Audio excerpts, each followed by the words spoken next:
Alright guys, this morning we're feeling some type of way, so we are going to try cook some cassava leaves. I've got my trusted scissors with me. Now, we actually haven't tried cooking it before, and I thought it would be something cool to do today, especially the process of prepping it. I don't think I need this, so let's just try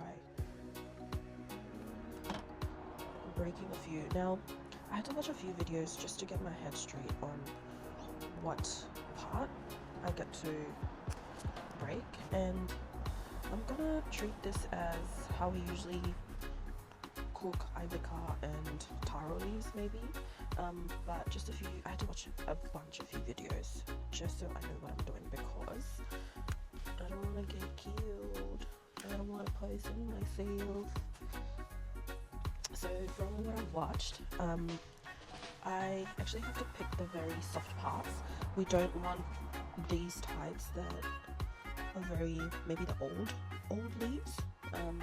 We want to pick like the soft parts, which is like the tip of the cassava. And I think you don't necessarily have to wait for it to get to like a certain point of growth. But let's see how we go.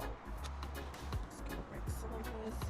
I'm just gonna cook little because I haven't tried this before, so it'll be a new taste unlocked for me. And mind you, I really had to look through a few videos and sort of convince myself that I could do this. And I asked my Rwandan friend as well for a few tips. So okay, I think this should be enough. This is all young leaves. Right. So after taking the leaves off the plant, this part of the process is now taking the leaves off the branch.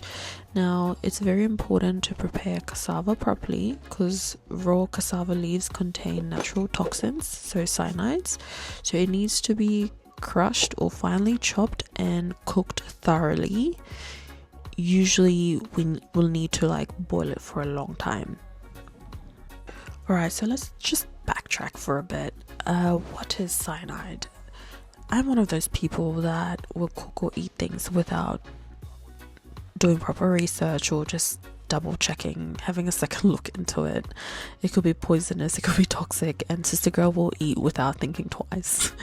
Anyways, so cyanide, it's basically natural poison that is found in some plants, and unfortunately cassava is one of them. So an easy way to understand it is your body needs oxygen to work, like a car needs fuel, right? So cyanide is something that blocks the engine. So oxygen is still there, but your body can't use it. And why does cassava have it? Well, it's there to protect the plant from insects and animals. So to conclude from that research, don't eat cassava leaves raw, don't eat cassava, the roots, don't eat it raw as well, because what your body will do is you will start getting headaches, you will start getting dizziness, you probably vomit, you probably have trouble breathing, but that could basically be life-threatening if you have too much of it. But yeah, you could die. Jokes, not instantly, but you'll probably experience those symptoms before you get to that point.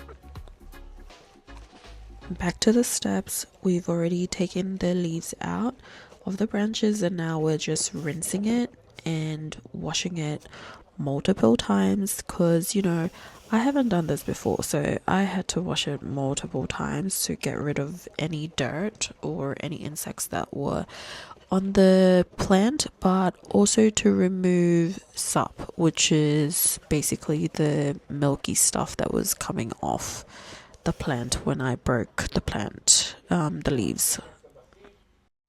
I then added salt and then just tossed it around a bit to make sure the salt was received in all areas of the plant.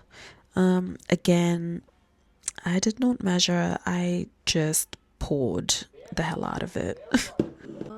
Also, don't ask me what the salt does because I don't know. I just saw it from a YouTube video, so just following what they do.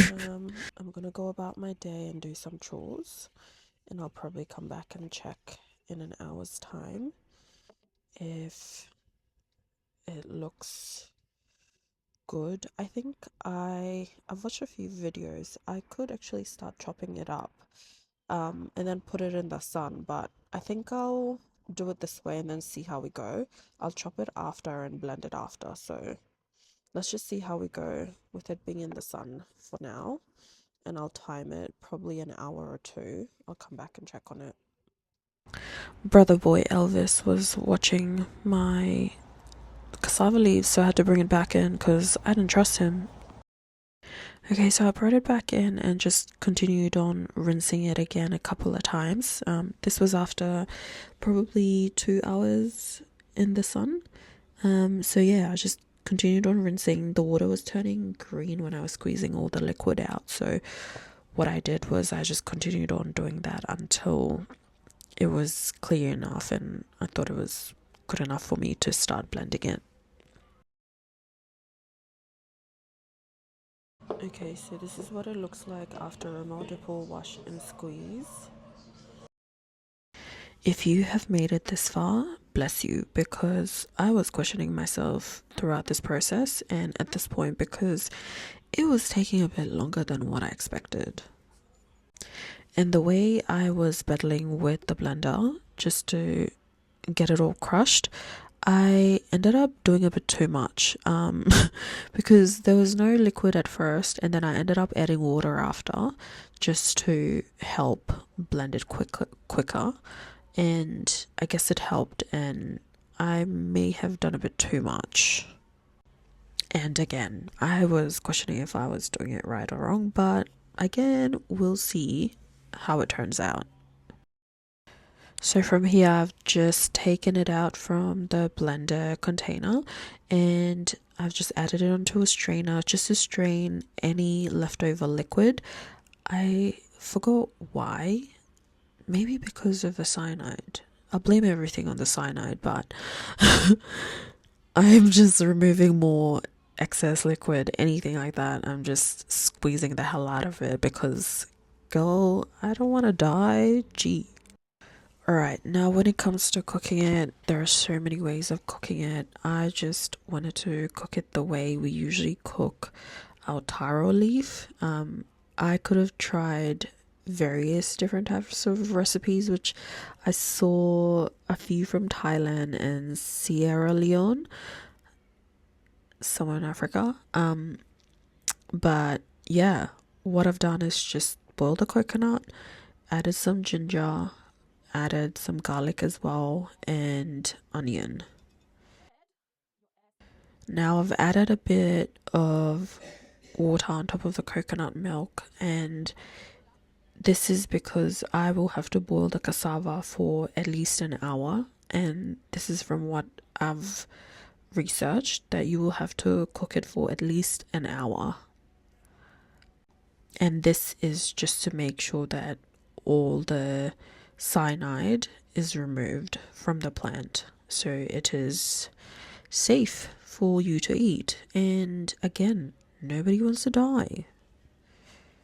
Okay, but the smell it was getting before, when I was squeezing and rinsing it, it was giving earthy, it was giving bush medication that you usually take from home and it cures you in a day. But after I blended it, it was giving matcha smell. I don't know. It's giving me mixed emotions while I let that sit in the pot. I was honestly questioning myself throughout the process. Alright guys, for the big reveal, it actually turned out really bad. It was like too murky, too watery. So what we did was shred a few chicken and we added it on top to help, I guess, add few solid into it to hold it together. But taste test, let's see what it tastes like. Overall, I think so far so good, so I give it maybe a 5 out of 10, 6 out of 10.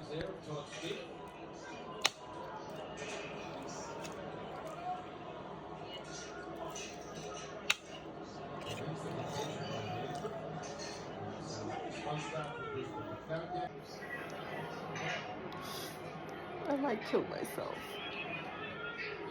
Okay.